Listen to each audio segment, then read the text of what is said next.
Anderson heaving one down the sideline, and he's got Cass Allen over the top. Big side, down the sideline. Touchdown.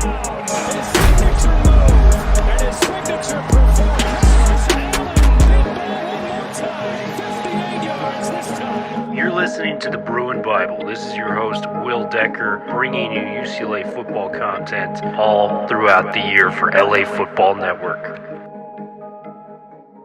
Up, LAFB fans, you are listening to the Bruin Bible right now, but we want to bring to you our sponsor for the show. It's BetOnline. Our partners at BetOnline continue to be the number one source for all your betting needs and sports info. Find all of the latest odds, news, and sports developments, including this year's Wimbledon finals. I know our guy Madman will be all over that. The big tennis fan of the bunch. Major League Baseball, Dodgers in the midst of a big-time season, highest payroll in the league, 3 MVPs in the lineup. Can they figure it out? The latest fighting news, a huge MMA fight coming up this weekend for the UFC, and even next season's early NFL futures. I know you guys will be hammering the Rams and Chargers overs on the futures for next season. Head to our website to use your mobile device to sign up today to receive your 50% welcome bonus on your first deposit. Just use our promo code LAFB to get the bonus and get into the action. Bet online, where the game starts. What is up, and welcome to a brand new edition of the Bruin Bible. Your host, Will Decker, here. We got a very special guest in the house. He is a national anchor for Fox Sports Radio. He works for Learfield doing UCLA content. I was able to connect with him just about a week and a half ago as I'm new to Los Angeles, trying to connect with new people out here. Bryan, one of the best people I've met thus far in Los Angeles. Mr. Fenley, how are you doing today on this fine Thursday afternoon? Will, I am better now that I'm talking to you, and I'm excited that we have both lived in Memphis, so we've got quite a bit in common. We both love UCLA. We both support the school and all of its athletic programs, and I'm excited. Let's chop it up, man. Let's have some fun. Dude, a lot of fun to be had. We're going to be breaking down just a lot of different things going on with the UCLA football program. But before we get started, I got to ask you, for the viewers out there, our time in Memphis, it just missed each other from overlapping. You know, you were there right before I got there. The barbecue scene is palpable in Memphis. And anyone that knows me, I'm a big foodie. Where was your choice? You could go anywhere. You had one, trip back to Memphis. You can go to one barbecue spot. Where would that be and why, Mr. Fenley? Because you were there for a couple of years, I believe. Yes. Well, first of all, call me Bryan. I mean, come on, we're colleagues here. But I would have to say Rendezvous. They would oftentimes, when I was in the press box for football games at the University of Memphis, Rendezvous would be catering. And my goodness, those ribs coming in hot, and did they smell, and were they flavorful? And we would just binge on those during halftime, and you had to get them early, Will, because if you didn't and you missed them, they were gone really quickly. So I would have to go with them. I don't think Kansas City has anything compared to Memphis as far as barbecue. I have not been to Kansas City, so I cannot call on that one. I've been to St. Louis, been to a couple other places, but for places that I've lived, it was easily the best barbecue I've had. Commissary's got to be in there. A little Gus's, fried chicken out there that's now become a national chain. There's some in LA. All great stuff. But the sauce at Rendezvous was top of the line. Yes. And it was the best sauce that I've experienced on the meats out there. But enough of the food talk, man. We got to talk about some UCLA stuff going on here. Bryan, it is a big, big deal that this is going on. UCLA and USC out of nowhere decided to spurn the Pac-12 as a whole and go to the Big 10 conference, a move that is being lauded by some and criticized by a lot here on the West Coast from some of these competing schools. What is your take on this? Because I was shocked when I first got the initial text message that UCLA was indeed going there, and it happened so quickly. It was like likely linked to join them, and I was like, man, that's crazy. And then 2 hours later, it was done. It was a wrap. They officially had joined the conference. What was your initial reaction to UCLA and USC coming out, and how has that changed over the past week? I'm not really surprised is my reaction. And I say that because the athletic director, Martin Jarman, has always been an outside-the-box thinker, has always been somebody who's looking at a big picture for what can be best for the university and willing to take risks and to do new things that are in somewhat uncharted territory. That is moves like this. I mean, you're talking about the Big Ten having teams on the West Coast. Who would have thought? But the fact is, Martin is a progressive thinker, and he understands that there are so many positives that can come with this, Will. What I am most astounded by is how quickly this got done / how it was kept quiet for so long. In this world where with social media and everybody seemingly thinking they have an in with a beat reporter or in the know, it's hard to hide things for very long in this business. You can't tell anybody because what do people do? They like to talk and stuff gets out and then news breaks prematurely. But UCLA, the day that they put out that press release to finalize it was the day the news broke out. How rare is it that we see something like that? The university knew what they were doing and they hit the nail on the head with this. They really did. And I think it was part of just being treated as the little brother of college sports. I think as someone that has, worked a little bit at the Pac-12 network, there was a lot of sadness there. But it was kind of coming. You look at the main reasons why UCLA and USC wanted to join the Big Ten. They consider themselves as teams that compete against the likes of Ohio State and Michigan. And when you really break it down from a numbers perspective, Ohio State and Michigan was making $20 million more annually per season than these guys just from TV media rights deals. I mean, that is a huge number. UCLA, was in serious debt after this Under Armour deal really flopped, and they had to kind of, switch up to the Jordan brand, which has been great for recruiting stuff, but they're being paid significantly less than what they would be paying for Under Armour, right? Because that was a huge deal for Under Armour at the time. So not only did Martin Jarman, bridge the gap of getting more competition, he may have just gotten UCLA out of debt as well, which is insane. Martin Jarman's been on this podcast, could not be a greater guy. We love him a lot. But just the visionary and poise are like the two words that I really think of when it comes to Martin. And he was able to get that done with Mike Bohn at USC. And, in this new college landscape of, NIL and just money that's going to be on the table as opposed to under the table, this is huge. You're going to have money in your pockets now. And who knows, maybe that recruit that, never even thought about Los Angeles from Ohio, Michigan, Wisconsin area, is going, hey, man, these guys came and played, UW, in Madison last year. I was up there. I was interacting with the coaches. It seems like a great place. I never would have had access to these guys really without them kind of coming to the Big Ten. So I think it's just it's a move that I enjoy from competition standpoint and just elevating the university within. But it comes with a little sadness. I'm not going to lie to you. Like the Rose Bowl, I just feel like that bowl game is now kind of no longer. I mean, it was the Pac-12 against the Big Ten, right? I mean, USC and UCLA are going to be competing from the Big Ten side to, go into the Rose Bowl. But think about this, Will. You're going to have maybe a watered-down version of the Rose Bowl every Saturday when it's a UCLA home game. Now, sure, it's UC. You're thinking that if you're a UCLA fan, because you're going to get the likes of Michigan, the likes of Michigan State, and all these teams in Iowa. Now, UCLA at Minnesota, that's something that we're going to all have to get used to. That's a little bit different. But what I have to admit and remark on, you brought this up with Mike Bohn and Martin Jarman. How often do heated rivals from institutions work together on something? Ever.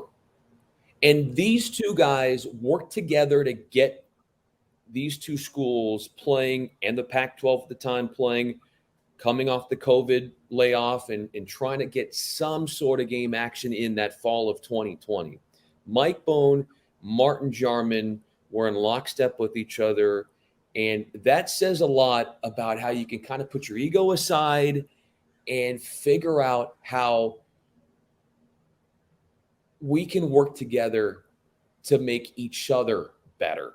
And that not one is better than the other in the sense of we could use you to get better with ourselves. So it's a very symbiotic relationship that is, I don't think you would see that in any other major college rivalry. The other thing is, when you think about, and this is something I'm sure you've talked about and thought about, and we've all thought, but the recruiting, how this changes, as you mentioned, guys from Big Ten country traditionally are now going to spend more time looking at LA schools. But think about how this changes the landscape of recruiting from the perspective of how NIL has changed things, in that if you're a school that might not be able to have a donor or a booster that can provide, or a company that can give you a certain amount of payout to represent a brand, but you're part of the Big Ten, maybe you don't have the finances to match other schools per se in NIL, but you're in a better conference. So that might give you recruiting advantage as well. I completely agree. And just from a football standpoint, it's just no secret. The Big Ten is the better conference, Ohio State, Michigan. I mean, I'm looking at some of the games that we could potentially travel to go cover UCLA. Imagine them in Happy Valley, playing Penn State in that night atmosphere, 110,000 fans, all white. I mean, that's just giving me chills thinking about it. Wisconsin doing the jump around in Madison in the third quarter when UCLA is there. And it just – the cool thing is, I've always felt, and this is someone that's come from the West Coast, went to a Pac-12 school at Arizona State, covers the Pac-12, religiously right now. Sure. It has been a conference that has lacked, and a few exceptions. Oregon's up there. U of A basketball is a huge brand for fans. It's lacked the same fan engagement that the SEC and the Big Ten has had. And now that you are joining kind of a Big Ten institution like that, I think that's just going to make things so much more fun for fans in LA, that they can kind of just rally behind this team a little bit more. It gets the casual college football fan involved more. You're telling me Ohio State's coming to the Rose Bowl to play UCLA this year? Listen, I haven't followed college football in a long time, but I want to go watch the Buckeyes play. That's something that's cool. I think it's a great move for UCLA and USC to go to the Big Ten. I am really excited about it. I think on both sides, I think it's great. But what does this mean for the Pac-12, Brian? Because you look at it from a landscape where it's like you have the big brand football-wise, and I know this is a UCLA football podcast, but we'd be lying to ourselves if USC was not, the face of the conference when it comes to football. And then for basketball, it's been UCLA. From the Wooden years on, UCLA has been the basketball school. You lose your best school in football and basketball at this point. I'm looking at Oregon going, there's no way they're going to stay here long-term with Phil Knight and Nike backing them. They're going to want to be competitive and do some things. What does this mean for the Pac-12? Because in my humble opinion, I believe that we are seeing the Pac-12 dissolve before our eyes, if you will. I think what could happen, and I think we've seen reports of this, Will, is that there's going to be some sort of union with the ACC. The teams that don't disband from the ACC and go to the SEC, whatever remaining teams, I think maybe they'll prop themselves up with the leftover Pac-12 teams. That could be a possibility. There's always the possibility of poaching from lower tier conferences, the Mountain West, whatnot. And that's always a possibility. But I don't think that's as enticing as trying to find some sort of mutual agreement with the Big 12 and the ACC, the remaining teams that don't jump ship, that could still be considered Power 5. It's just so weird to think that our notion of conferences being regionalized, those days are over. It's the ACC. I mean, we started to see that when you've got teams traditionally, like I know, and I think of Syracuse in the Big East. They're in the ACC. Things like this happen. But now we're talking about teams from conferences that are now across the country, and this being a possibility. Weird. It's so weird. This, to me, Will, it's like plate tectonics. There are years, like if the San Andreas Fault, I don't know. I think we're in California. That can't be too far from us. There are years when there's nothing. There's no friction. There's no major earthquake. But then you can have successive earthquakes back to back to back to back. And that's what we're seeing right now. It's like, okay, we've heard, whispers of this happening. Nothing's happened. Now something's happening. And now it's like a big Jenga block here. You take one piece out and everything's coming down now. The dominoes have tipped, man. And Yes. I always thought it was weird, just even a few years ago when West Virginia joined the Big 12. I'm like, they're not even close to Texas and Oklahoma. UCLA is going to be playing like Tuesday night basketball games in New Jersey, like playing against, like Rutgers and Maryland. Like those schools could not be further away from UCLA and USC. So the notion of this is the area of the country you're in, you have to stay in a conference in this area, it's done. College sports literally just blew up kind of, and it's going to be interesting to see where the pieces lie, to go with that Jenga reference, my man. So we got a lot of, interest on what's going to happen. I don't think any of us totally know where it's going to transpire, but we're going to be paying close attention to that. Let's steer it to some football talk, Bryan. And I just want to talk about our guy, Chip Kelly. This is a pro Chip Kelly podcast. We're big fans of him. The first couple of years were a little rocky for him, let's be honest. I mean, he did not win more than 4 games over his first 3 seasons at the helm there. This year, he kind of ride the ship a little bit. 8 wins, got the extension he was looking for from Martin Jarman to kind of keep this thing rolling. We think he's the right guy for that spot. Did you think Chip was worthy of, the contract extension he was able to receive? Yeah, I think he is. And I was very encouraged by last season. It was unfortunate they didn't play the bowl game. And I was expecting that to be a win. I think we all were. And now we might be a little biased here, but I think that they should have been 9-4 on the season, more or less. But yes, I think that he doesn't get enough credit for what he's done in the transfer market. I think that people can say, well, what about getting guys out of high school? I don't think there's as much importance on that now. Like everybody's diving into the transfer market. And I know we're going to probably talk about some of the weapons on the team upcoming, but Zach Charbonnet, you hit a home run getting him, and he's going to be the face of this running game for UCLA this season. The idea of a recruiting class out of high school, I think that stuff is overrated. And Chip would say that too. What he has done, arguably one of the best in the country, is getting the right guys from the transfer market who are ready to play right away. And people that don't see that might have certain opinions, but that's what you got to look at. You got to look at what he's been able to do in bringing guys who can play right away. And last year is Exhibit A. Yeah, it's incredible what he's done. And we remark on this on the show a bunch.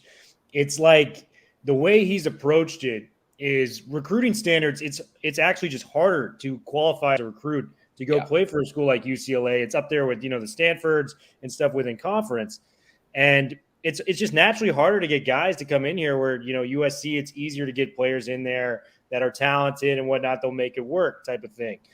With this, he has combined an uptick in recruiting recently with the transfer portal coming in. And it's almost like he approaches each offseason with a grocery list going, hey, I need help on the line. I need help in the secondary. We just lost a couple wide receivers. I'd love to get a couple more in there. And routinely, he has really done a standout job. I would probably not even put 2 or 3 coaches above him in all of college football with how successful he's been in the transfer portal. You're talking about Zach Charbonnet coming in there. This guy, he's going to be on the short list for the Doak Walker preseason. That's just how good of a running back Charbonnet is. He'll be in the competition for one of the best running backs in the country. We lost Kyle Phillips, arguably one of the more consistent receivers we've had in the program since like a J.J. Stokes in the early 90s. They go and get Jake Bobo, who is an all third-team ACC receiver out there in the market, 70-plus catches last year, close to 800 yards, very talented guy.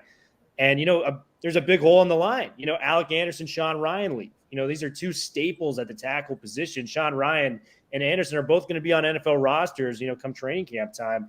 He went out and he got Raekwon O'Neal, from Rutgers. And then he goes and gets Jalen Jeffers, who's a transfer from Oregon, who has a very high ceiling at the tackle position, just kind of throw himself out there. So Chip Kelly, when it comes to, his whole tenure, has it been perfect? No, it's been far from perfect.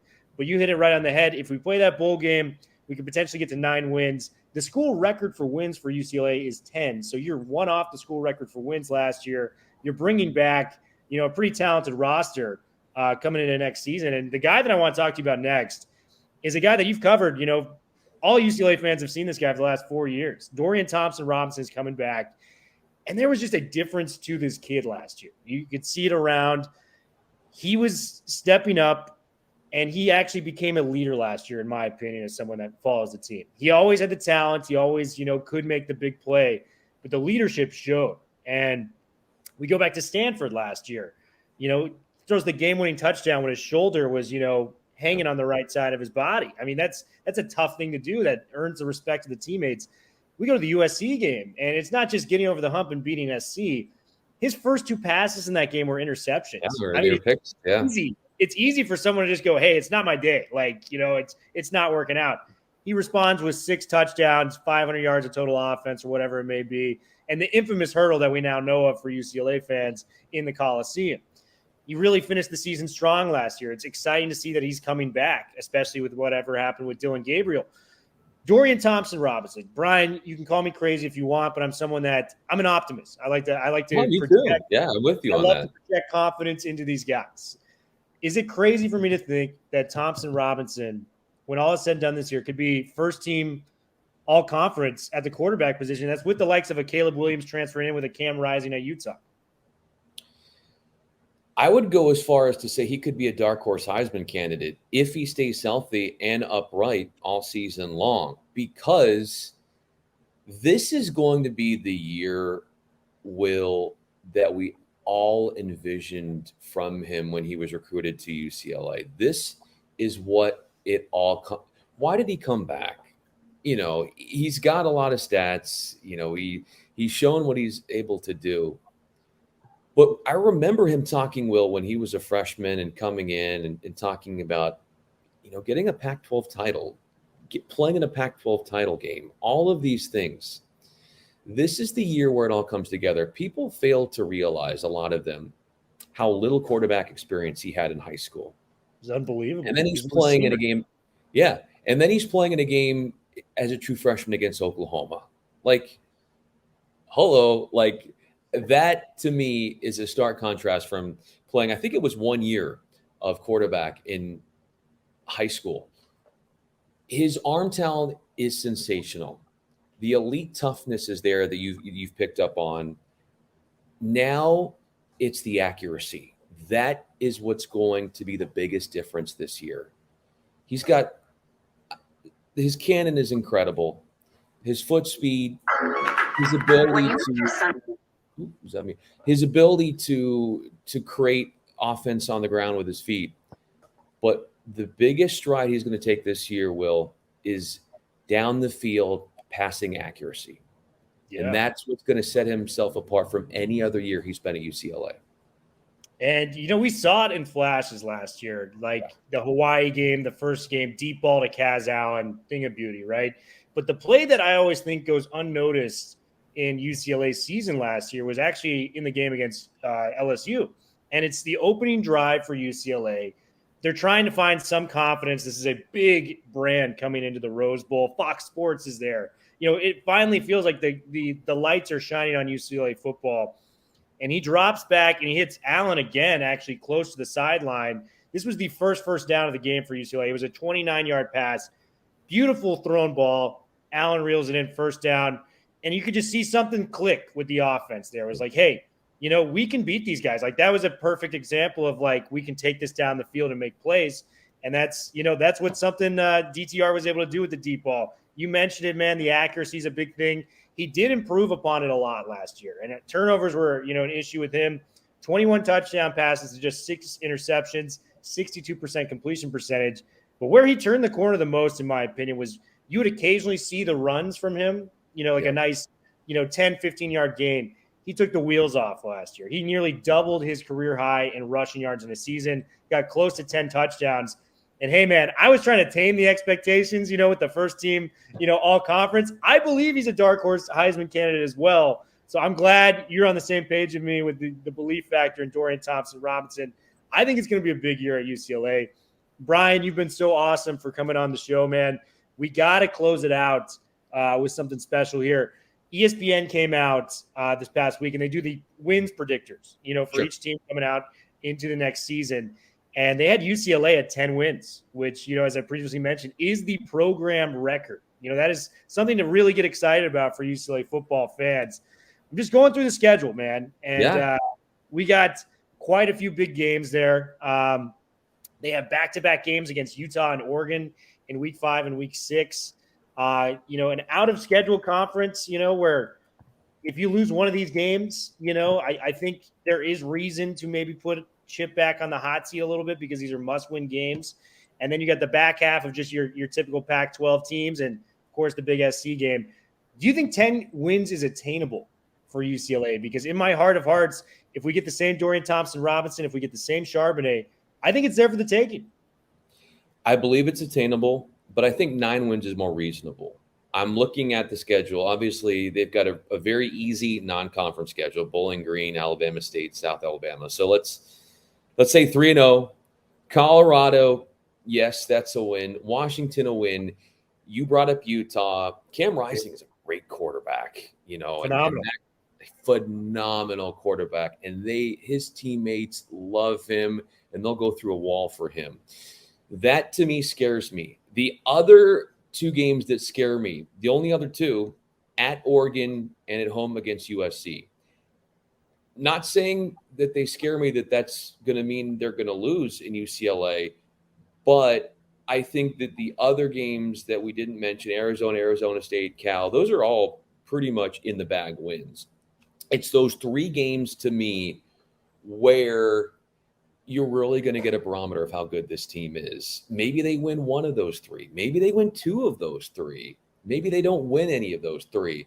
But if you start at 9, you can only go up. But it's going to come down to, I believe, and Will would love to hear what you think here, Oregon on the road. Now, they got the new coach and Dan Lanning, so that'll be interesting. But Utah and USC, those 3 games, what can you do? What sort of improvement and advancement as a team can you show in this next year with Chip? You could win them all. I'm looking at winning 1 of 3. I think Oregon out of those 3 is probably the most beatable. Ooh, I like that. I think that's a really good predictor. I do want to say, and I respect everything Lincoln Riley is bringing to USC. I think he was a huge reason why USC was able to, loop UCLA in and go to the Big Ten. I think that's a real reason with Lincoln Riley coming to USC. I don't think it's going to be bump free in the first season. I think there's going to be some changes. There's going to be some things, even with how good those offenses were at, Oklahoma, where you talk about the Kyler Murrays, the Baker Mayfields, whatever it may be. The defensive side of the ball was, far from pretty there. I think they were outscoring opponents. They're playing Big 12 teams. A lot of those wins were, 58 to, 35. They're still ending up 35 points. It's a lot, So I'm not ready to crown USC the conference championships now. And I know, Jordan Addison's there, Caleb Williams there, Travis Dye just came down from Oregon. A lot of talented guys. And yes, they, probably have the most talent of anyone. But sometimes it just comes down to familiarity. And a lot of these guys are going to be learning a new system and things like that. So I'm not ready to crown SC just yet. I think a thing that helps this, argument is 2 of those 3 games are at home. So if two of the 3 of your hardest games all year are at home, and college football atmosphere, that is the tangible sports, college basketball, college football, where the atmosphere means everything. These kids aren't professionals yet. I mean, it's going to get under their skin a little bit. You can make these big plays. So having those games at home, I think, are huge. I think I'm going to lean with ESPN on this one. And I know I can be called a homer at times. I really like UCLA and things like that. But I think, like you said, Oregon, I think, is beatable. That could be a little bit more tougher out in Outson, Outson Stadium, one of the more tough environments in all of college football. And I think they get it done against SC again. I think those are my 2 picks. Utah is kind of the wild card. I think Kyle Whittingham is one of, if not the most underrated coaches in college football. I just think the players brings up, they ride for him in a different way. And we talked about Cam Rising being a phenomenal talent at the quarterback position. So I'd actually favor Utah in that game, but bring it on against SC and Oregon, man. I'm excited about this season. And Bryan, I just want to thank you so much for coming on the show, man. This really means a lot. You've been an awesome friend to me thus far in LA, and I can't tell you how much that means to me, man. So thank you for coming on. Will, you're doing great work with UCLA, and I'm excited to watch the season with you. More good things coming for you in your future, man, and thanks again for having me. Likewise to you as well, brother. You're doing great work as well. Bruin Bible, we are